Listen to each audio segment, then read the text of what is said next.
प्यारे बच्चों, जैसा मैं आपको पहले कर्ता, कर्म, करण, संप्रदान, अपादान के विषय में बता चुका हूं, उसी कड़ी में मैं आगे आपको संबंध के विषय में बताना चाहता हूं।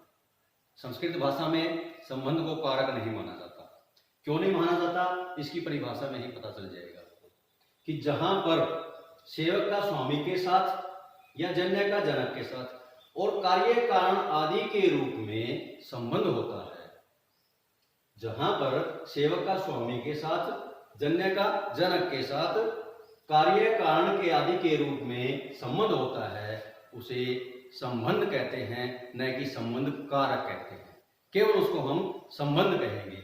क्यों? इसमें आप ये देखिए उदाहरण के रूप में कि रामस्य पिता गच्छति, रामस्य पिता गच्छति, राम का पिता जाता है।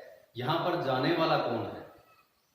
जो जाने की क्रिया कर रहा है वह कौन है? वह राम का पिता है। जबकि हमने सामने किसको रखा हुआ है? राम को रखा हुआ है।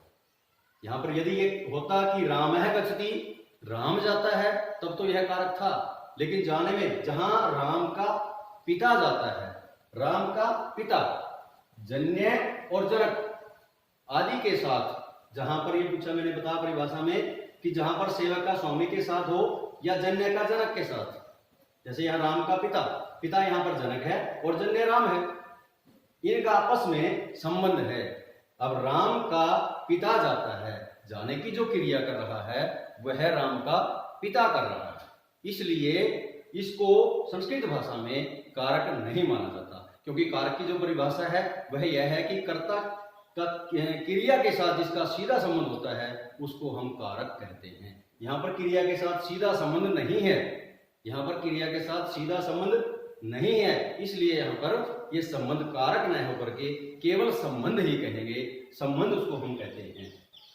सातवां जो इसका प्रकार है कारक का, सातवां प्रकार अधिकरण। अधिकरण इसका वैसे भी शाब्दिक अर्थ एक होता है आधार, फाउंडेशन जिसको हम कह सकते हैं। क्रिया के आधार को, क्रिया का जो आधार होता है जिसके ऊपर क्रिया की जाती है उसको हम अधिकरण कहते हैं। उदाहरण देख लीजिए, खगः वृक्षे तिष्ठन्ति। खगः मैंने पक्षी, वृक्षे मैंने पेड़ पर, तिष्ठन्ति मैंने बैठे। पक्षी पेड़ पर बैठे हैं, पक्षी बैठे हुए हैं। कहां पर? किस आधार पर? पेड़ पर, इसलिए यहां पर ये अधिकरण कारक है। संबोधन, संबोधन को भी कारक में नहीं मानते, क्योंकि संबोधन कर्ता में ही आ जाता है, प्रथम विभक्ति उसमें प्रयोग की जाती है। जब कोई किसी को संबोधित करते हुए, संबोधित करने का मतलब है किसी को आवाज देते हुए, पुकारते हुए, उसको पुकारता है, उसे हम संबोधन कहते हैं। उदाहरण है जैसे हे, अरे, हे राम, हे बालक। जैसे हम किसी को संबोधित करते हैं वहां पर संबोधन का प्रयोग करते हैं, इसको संबोधन कहा जाता है। संबोधन कारक न कह करके केवल इसको हम संबोधन ही कहेंगे। अब उम्मीद करता हूं कि मैं आपको कारक की जो परिभाषा है, कारक के जितने प्रकार हैं वह आपको अच्छी प्रकार से समझ में आ चुके होंगे। फिर भी एक बार दोहराई के लिए मैं आपको बता देता हूं कि कारक किसे कहते हैं? क्रिया का जिसके साथ सीधा संबंध हो जाता है उसको हम कारक कहते हैं। कारक संस्कृत भाषा में 6 प्रकार के होते हैं: कर्ता, कर्म, करण, संप्रदान, अपादान, अधिकरण। ये 6 प्रकार के कारक होते हैं। लेकिन हिंदी में इनको हम 8 प्रकार के भी कहते हैं। संबंध को कारक हिंदी में मान लिया जाता है, संस्कृत में नहीं माना जाता है। इनके चिन्ह मैंने आपको करवाए हैं कि कर्ता ने कर्म को कर्ण से, संप्रदान के लिए, अपादान से जुदाई, संबंध का के की, अधिकरण में पर, संबोधन हे अरे।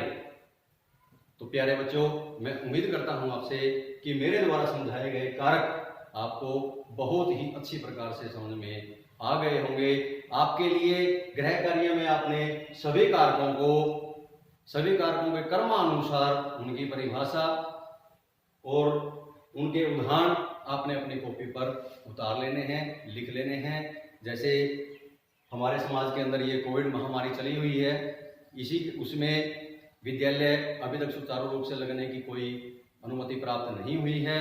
तो आपको घर बैठे ही ऐसे ही व्हाट्सएप ग्रुप पर वीडियो देख करके ही या कोई चित्र देख करके ही अपनी पढ़ाई को सुचारू रूप से आपने करते रहना है। इसमें किसी प्रकार की भी कोताही या आलस आपने नहीं करना है, क्योंकि जो हम पढ़ा रहे हैं उससे आगे ही आपको विद्यालय जब लगेगा, उसी से आगे ही आपको पढ़ाया जाएगा। धन्यवाद।